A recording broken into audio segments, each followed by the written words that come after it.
Frequency Podcast Network. Stories that matter, podcasts that resonate.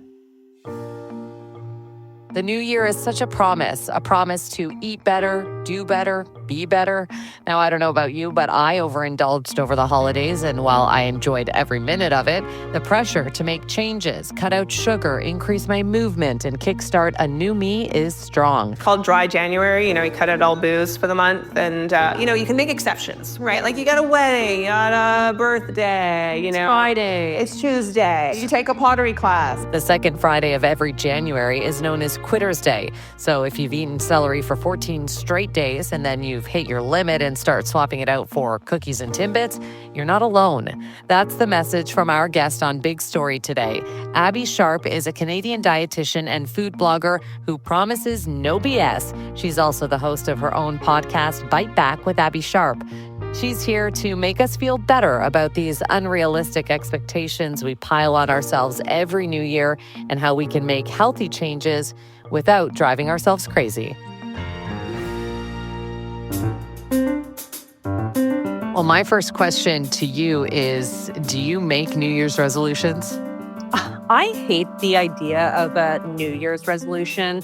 I kind of go into the new year with some general ideas of what I want to envision for the year. But they're in no way related to, what society kind of associates with this new year, new you mantra. Really for me, it's kind of just like a vision of just like overall the energy that I want to bring to the year, what I want to accomplish in more vague terms, just to really allow me the flexibility to kind of see the year through and to move with the times and adjust as needed. Yeah, and I think that makes a little bit more sense and is probably why you might be able to keep those types of resolutions or those goals that you have to start the year off. But for many other people, January comes around and they start with such strict resolutions, sometimes very ambitious, unrealistic, especially when it comes to nutrition, right? Because we're going into that new year. We want to, eat healthy green juices. And we just came off that month of, alcohol and sugary treats. So how can we now transition into really realistic and attainable goals? Yeah. I always think it's really funny because I actually don't think that winter or January is even the best time for making these dramatic changes or, forcing ourselves into restriction. Because when we look at nature, animals use this season to rest and restore and conserve energy and not to hustle for this arbitrary, quote unquote, better version of themselves. And I really just don't think it's helpful for anyone to be thinking about all or nothing terms where, December is all for going hog wild and living your best life. And then January comes along and it's all about pulling back and restricting. Not to mention January is kind of the depressing time as it is. Why are we torturing ourselves with this?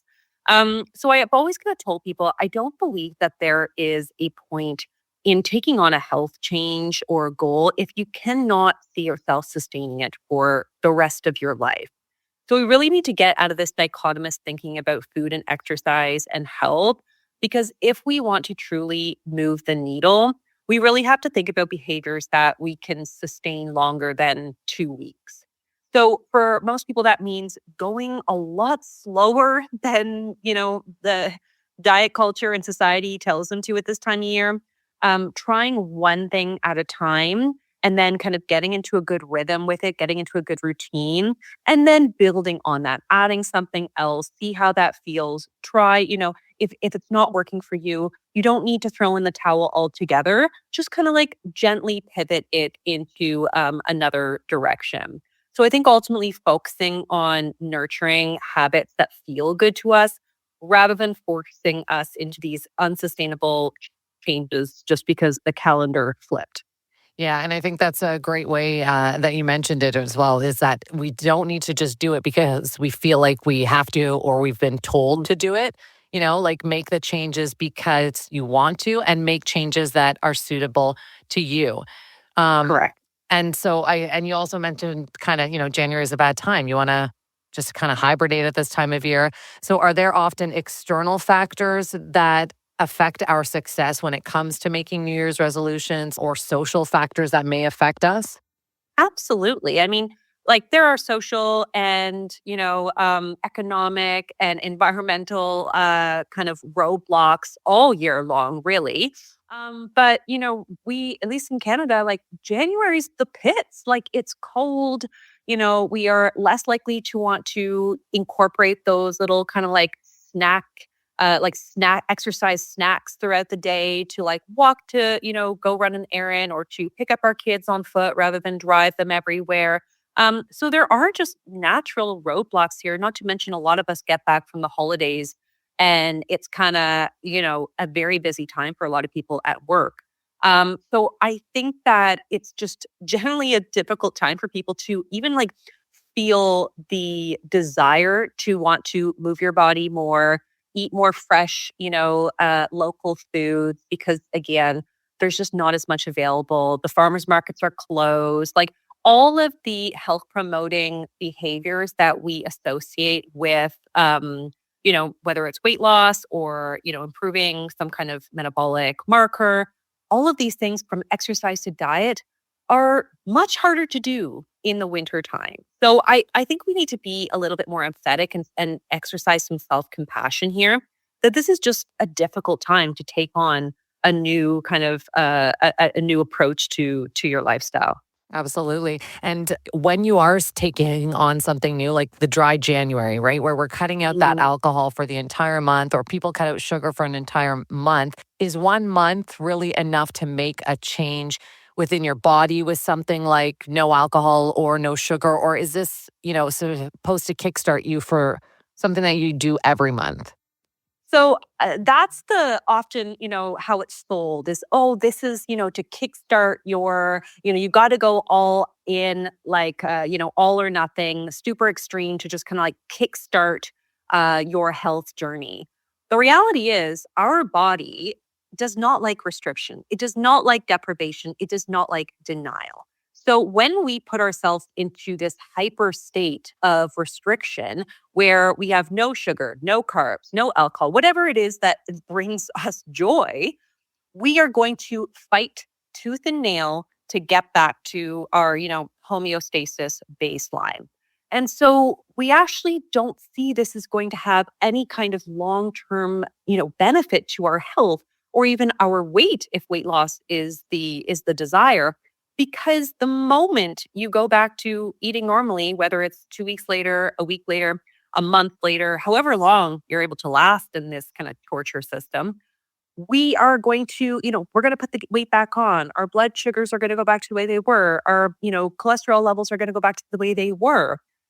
Because ultimately, if we want to move the needle, we have to go low and slow. And I know that's not sexy. I know that doesn't make for like a great soundbite. It's not motivating because we like to see, fast changes. But that's not the way a human body works. And so it takes a lot longer for us to actually see, benefits. And that just means that we have to kind of go a little more gentle with ourselves. And kind of avoid these extreme fad diets that promise instant results. Absolutely. And are there some fad diets that you have noticed or have seen out there that you would highly suggest people maybe stay away from and don't attempt when they're planning their resolutions or goals? Yeah. I mean, really, like any of these detoxes and cleanses that ask you, suggest you're supposed to just like live on juices for a week or 10 days, not sustainable. A, so expensive. B, like you're eventually going to want to chew something. It doesn't allow for you to, have a normal social meal with friends or go to a birthday or go to have a family dinner or anything like that. Very low in protein. So, we are risking metabolic muscle loss. And ultimately, again, the moment you go back to eating the way that you were before, the weight is all just going to go back on. And if you've lost muscle in this process, depending on how long you kind of kept this torture session up, you may actually gain more weight. And we do sometimes see that. And the other one, of course, that is like super popular right now that I am vehemently against is this kind of animal carnivore diet. I think that there are very few things in the nutrition world that we are able to agree on when it comes to the nutrition science. Things are always changing. It's conflicting, it's confusing, and I acknowledge how difficult that is for the layperson. But one thing that I think we should all be able to agree on is that fruits and vegetables are good for your health. So don't cut them out. Don't replace, your produce with just more red meat, which we have ample evidence is going to actually have, long-term health detriment. So we really want to keep our eyes on that. That's a fad. Please do not do that. I've seen that one a lot, and I see like the beef tallow being used a lot when people are cooking their eggs and things like that. So you're kind of more on the no, don't do that too Everything much. in moderation. I mean, I'm not against incorporating animal products, but the evidence is overwhelmingly clear that we should be eating more plant-based protein and less animal-based proteins, not the other way around. And so instead of following these fad diets or a more trendy goal, what would you say is something more attainable and sustainable that people can do? Well, variety is the spice of life, and we know that getting in a varied diet is so important for overall diet quality. Not to mention, it kind of gets you out of that cooking rut, makes you less likely to order in. Therefore, you're better able to control the quality and quantity of the food that you consume. There's so many benefits here. Also, like head to bed an hour earlier than usual. And it's wintertime. We should be enjoying our sleep more than ever right now. So this is a great time to try to incorporate more better sleep hygiene into your routine, which means powering off, turning off those electronics before bed, keeping your room nice and dark, and getting out of the habit of having the screen in your face until the moment you close your eyes. Very, very important for overall health, for weight management. The benefits are endless. And another one that I think is really important is to try to incorporate at least one meatless meal or snack a day. So, like I said before, despite what the carnivore charlatans may suggest, we actually want to be incorporating more plant-based protein, more fruits and vegetables. This is actually where we're lacking. We need more fiber in our diet, generally speaking. And so just kind of making a little mental note that, hey, I'm gonna have a completely meatless lunch today, or I'm gonna have a meatless dinner tomorrow. And just learning how to incorporate more plants into your diet. Yeah. And those sound so simple, like sleep. And it's something we don't often prioritize. So goals, they really don't have to be overly ambitious to be meaningful. And also, it doesn't have to be done in January. That's what I think. I know we're having this conversation now near the end of the month, but why does it have to be January? It could be at any point in your life. Make Yeah. a change if you feel like it. Absolutely. So what advice would you give to someone who's sort of feeling discouraged by not meeting their goals? And how can we help them shift their perspective and sort of reframe their approach for better long-term success? Yeah, I think not reaching whatever arbitrary goal you've set for yourself, January 1, doesn't mean that you failed, right? It means that we are human. And sometimes, in fact, oftentimes, especially in this kind of new year, new you time of year, our goals maybe don't align with what we truly need. So this may actually be a really good reminder that you need to take it slower, or that your goal may actually not be what's best for your body or your life. So quitting in a lot of ways can actually be an act of self-care. And if you realize that a resolution isn't serving you, pivoting or letting it go altogether is actually a sign of growth, not failure. So I think instead of beating ourselves up about these things, we can ask ourselves, okay, what have I learned from this experience? And how can I adjust my approach moving forward? And again, for a lot of people, this means having more empathy for ourselves about the process or the journey. It also might mean taking these like smaller steps and like having these like little bite-sized goals instead of this like lofty goal that you're gonna lose 20 pounds. And therefore, you can kind of evaluate how you feel or how that goal is serving you at each step of the way, rather than, assuming that you need to change the world overnight. Yeah, I like that. That's a great way for people to sort of, realize it's not the be all and end all. And just to wrap things up, I have to ask you because I've watched so many of your TikTok videos and your YouTube videos, and I love watching you break down, social media influencers' diet plans and the types of recipes people make online. And you sort of just break them down for people to understand if they are good for you and if they are not, and why they're good for you and why they are not. So, can you tell me what the most absurd online video is that you've seen lately? Oh my God. There's so many. I mean, one that particularly irks me at this moment is like, creating all these like drink cocktails and calling them like faux Zempic, like a Ozempic dupe. Especially because they're just so outrageous, like making oat or rice water with some lemon juice and saying, "Oh yes, this is going to melt the fat right off of you."